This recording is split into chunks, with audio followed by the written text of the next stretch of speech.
ఒక దేశ అభివృద్ధిని చెప్పాలంటే అక్కడుండే మహిళలను, పిల్లలను మనం ఎలా రక్షించుకుంటున్నాం అనే దాన్ని బట్టి చెప్పొచ్చు.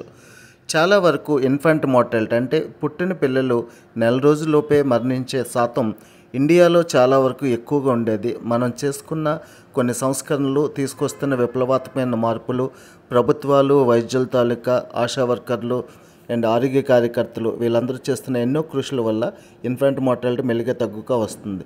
ఇప్పుడు కేరళ కేవలం 1000 మందికి 5 మాత్రమే మరణించేంత రేటును సాధించి అమెరికాను కూడా దాటేసింది. ఇది అమెరికాలో 5.6గా ఉండింది. బట్ ఇండియాలో ఉన్న కేరళలో ఇది 5 కిందకు వచ్చింది. టోటల్ ఇండియాలో రేటు ప్రస్తుతానికి ఇంకా 28గా ఉంది. కేరళ సాధించిన ఈ విజయం చాలా గణనీయమైంది, చెప్పుకోదగింది. కేవలం టైమ్లీ వ్యాక్సినేషన్, ఇన్స్టిట్యూషనల్ డెలివరీస్, వాళ్ళు తీసుకునే జాగ్రత్తలు, తల్లిపాలు పట్టించడం, చాలా తక్కువ మంది బిడ్డని పట్టుకోవడం, సమయానికి చేయించుకోగలిగిన పరీక్షలు, ఇవన్నీ కూడా చిన్నపిల్లలు చనిపోకుండా కాపాడడానికి ముఖ్యమైన కారణాలు. ఇవి మనం కూడా పాటిద్దాం.